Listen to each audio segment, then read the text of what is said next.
was told once that it's always a gimmick, and when I started the first video, I was talking about sunny Florida and warm temperatures, and it's 51 degrees in Florida, and it's been gray all day, and I just have been so cold. But then I think about my sister,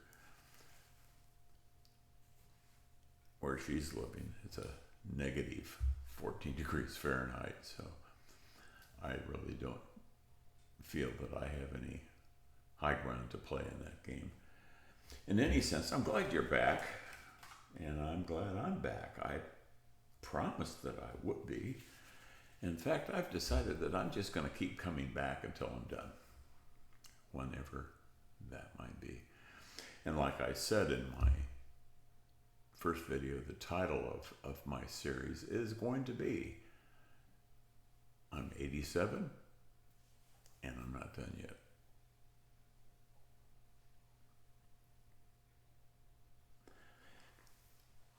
Then I started thinking, well, what would I talk about? Because there are some shows coming up where I've already started to think about what we might talk about. We certainly need to talk about health. And I'm talking about body and mind and also economic. Because that's a worry. And it's a real worry for many. I want to talk about how we're planning the end game. How can we afford that? How can we stretch our resources out? Do we need to let things go, grow smaller, and do we have enough money? Those are real questions, and I think we need to dedicate a video just to that alone. But I thought today, for my second try, I was thinking about people 80 and over. That's my target audience. You're my peeps. My peeps. I like that word. The people that I'm talking to. Okay, if you're not quite 80 yet and you're thinking about it, you might give this some thought, because you're getting close and maybe you're going to be lucky enough to join us. But at least today, I started to wonder about how many old people are there.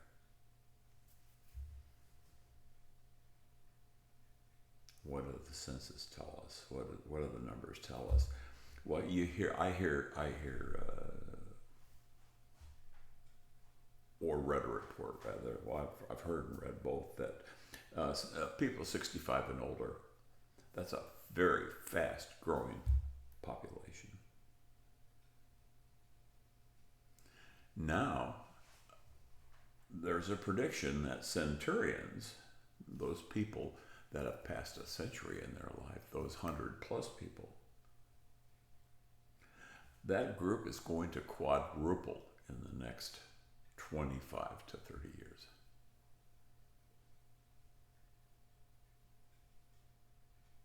That's amazing. In fact, in talking about that, I'm reminded of my hero, my heroine, I guess, a person I'll look up to, because we need to be politically correct in the way we describe somebody. But her name was Jeanne Calment. She was born in Arles, France in 1875 and died in 1997. She was 124 years old, plus 164 days. I close my eyes and try to imagine what all she experienced in that lifetime of hers. Born in Arles and died in the same town. Some people just don't move around as much as my wife and I do.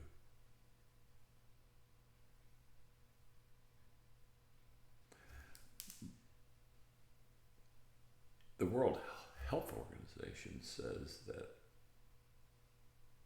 we're close to that point where people 65 and over outnumber 15 and under. And I thought, boy, that's really amazing. We're a growing group. We're getting larger. We're getting more vocal. We're smart. Those of us that were honed on protesting and speaking power, speaking truth to the power, we haven't gone away. And we do have maybe a trick or two up our sleeves, especially if it comes to the government starting to mess around with our Social Security and other safety nets that we have come to rely on. Despite attempts to marginalize us as we age, to ridicule us, the misconceptions, the misinformation about aging continues. Yeah, I don't want to go too far back into that metaphor yesterday or the reference yesterday to the comedians that mock old people for smelling well or being frail. But we're here, and we're not going to go away. Now, here's a sobering thought for those people that have a long future ahead of them, or at least they hope they will. Is ask the question, who is in control of the wealth transfer? It's not the 35-someone living in their parents' basement.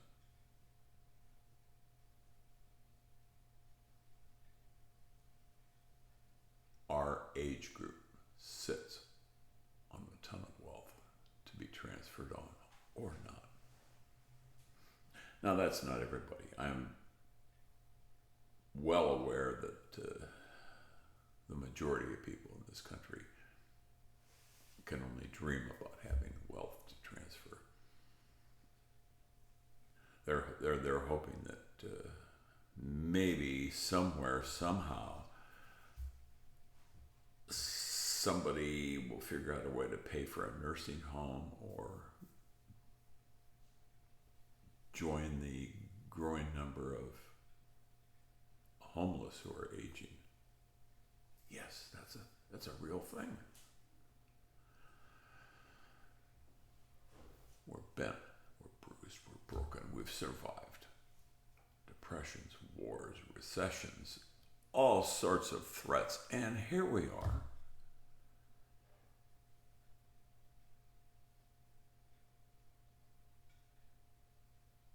Still part of that fast-growing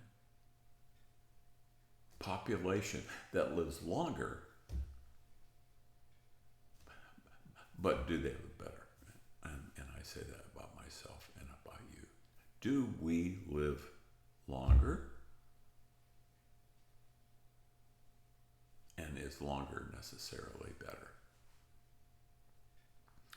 Well, I said it's better than the alternative, and I still stand by that saying.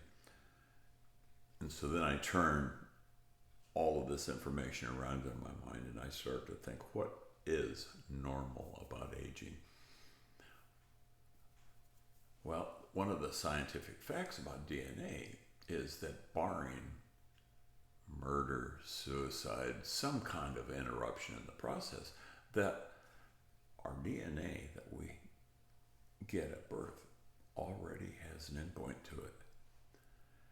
And that DNA will guide us as we age, as we grow, and we get into our reproductive years, children and families. We get into those productive years, jobs and contributing. But then something starts to happen towards the end. Our cellular structure starts to change our heart rhythms and things change, and it some people call it's part of breaking down, but it's more, we were born, we were created, we did our job, and now we're going to slowly reach the end. Well, I want to think of Jean Calment and her living to be 124 and keep that as my beacon, if you will. Not to stop, not to quit. As a writer,